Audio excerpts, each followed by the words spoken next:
ଅନାସ୍ଥାର ଦୁଇଟା ଦିଗ ଥାଏ। ଗୋଟିଏ ଦିଗ ହେଉଛି ଯେ ଅନାସ୍ଥା ସେମାନେ ଆଣିବେ, ଉତ୍ତର ଆମେ ଦେବୁ। ପ୍ରଶ୍ନ ସବୁ ଯୋଗାଡ଼ କରିକି ରଖିଥାନ୍ତୁ, ଉତ୍ତର ସବୁ ଶୁଣିପାରିବେ ନାହିଁ। ସେମାନେ ଅନାସ୍ଥା ଆଣିବା ପାଇଁ ଚିନ୍ତା କରୁଛନ୍ତି। ଯେଉଁମାନେ ଓଡ଼ିଶାକୁ 40 ବର୍ଷ ଲେଖା ଶାସନ କରିବାର ସୁଯୋଗ ପାଇଲେ ଆଉ ଓଡ଼ିଶାକୁ ଏ ଅବସ୍ଥାକୁ ପହଞ୍ଚାଇଛନ୍ତି, ଆମେ ତ ଗୋଟିଏ ବର୍ଷ ମାତ୍ର ହେଇଛି।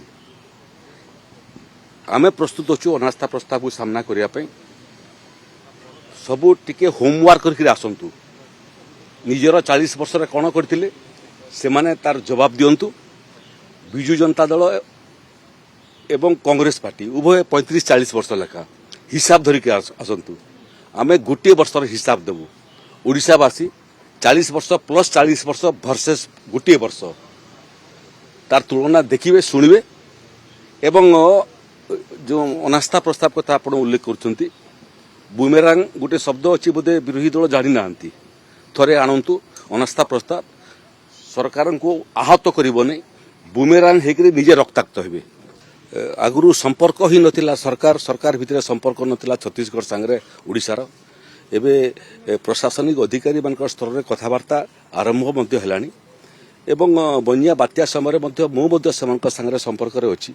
କେତେ ପାଣି ଛାଡ଼ିବେ, ଉପର ମୁଣ୍ଡରେ କେତେ ବର୍ଷା ହେଲା, ତଳ ମୁଣ୍ଡରେ କେତେ ବର୍ଷା ହେଇଛି, ସେପଟୁ କେତେ ପାଣି ଆସିବ, କେତେ ପାଣି ଆସିଲେ ଏଠି ଅସୁବିଧା ହେବ, ପାଣିକୁ ରୋକାଯାଇ ପାରିବ କି ତଳ ମୁଣ୍ଡରେ ବର୍ଷା ହେଲା ସମୟରେ। ଏବଂ ଯେଉଁଟା କର୍ଭ ରୁଲ୍ ବୋଲି କହନ୍ତି, ନଦୀରେ ପାଣି ଛାଡ଼ିବାର ଯେଉଁ ନିୟମାବଳୀ ତାକୁ କର୍ଭ ରୁଲ୍ ବୋଲି କହନ୍ତି। ଅତୀତରେ ଛତିଶଗଡ଼ ଏବଂ ଓଡ଼ିଶା ଭିତରେ ବହୁତ ଭଲ ସମ୍ପର୍କ ନଥିଲା ଏବଂ ଡାଟା ସେୟାରିଂ ମଧ୍ୟ ହେଉନଥିଲା। ଏବେ ଡାଟା ସେୟାରିଂ ମଧ୍ୟ ଆରମ୍ଭ ହେଲାଣି। ତେଣୁ ମାନ୍ୟବର ମୁଖ୍ୟମନ୍ତ୍ରୀ ବହୁତ ସମୟରେ ଦିଲ୍ଲୀ ଗଲେ କେନ୍ଦ୍ରୀୟ ଅଧିକାରୀମାନଙ୍କ ସାଙ୍ଗରେ ମଧ୍ୟ ଓଡ଼ିଶାର ବିଭିନ୍ନ ଅନ୍ତଃରାଜ୍ୟ ସମସ୍ୟା ବାବଦରେ ମଧ୍ୟ ଅବଗତ କରାଉଛନ୍ତି। ଆମେ ମଧ୍ୟ କେନ୍ଦ୍ର ଏବଂ ପଡ଼ୋଶୀ ରାଜ୍ୟମାନଙ୍କୁ ବହୁତ ସମୟରେ ଛୋଟ ବଡ଼ ସମସ୍ୟାକୁ ନେଇକରି ଆମେ କଥାବାର୍ତ୍ତା କରୁଛୁ। ଗଣତନ୍ତ୍ରରେ କଥାବାର୍ତ୍ତା ହିଁ ଏକମାତ୍ର ରାସ୍ତା ସମସ୍ୟାର ସମାଧାନ କରିବା ପାଇଁ। ତେଣୁ କଥାବାର୍ତ୍ତାର ରାସ୍ତାକୁ ଉନ୍ମୁକ୍ତ କରିବା ଏବଂ ନିଜ ତରଫରୁ ପଡ଼ୋଶୀ ରାଜ୍ୟ ସାଙ୍ଗରେ ହେଉ, କେନ୍ଦ୍ର ସାଙ୍ଗରେ ହେଉ, ଅନ୍ତଃରାଜ୍ୟ ସମସ୍ୟା ହେଉ କିମ୍ବା କେନ୍ଦ୍ର ରାଜ୍ୟ ସମସ୍ୟା ହେଉ, ବାର୍ତ୍ତାଳାପ କରିବାଟା ବୋଧେ ବହୁତ ଦିନ ପରେ ଓଡ଼ିଶାର ଗଣତନ୍ତ୍ରରେ ଏ ପ୍ରକ୍ରିୟା ଆରମ୍ଭ ହୋଇଛି। ଆମେ ଆଶା କରିବୁ ଯେ କଥାବାର୍ତ୍ତା ସଫଳ ହେବ ଏବଂ ଟେବୁଲରେ ଆମ୍ନେ ସାମ୍ନେ ବସିକରି ଯେତେ ଛୋଟ ବଡ଼ ସମସ୍ୟା ଅନ୍ତଃରାଜ୍ୟ ଅଛି ତାକୁ ଆମେ ସମାହିତ କରିପାରିବୁ।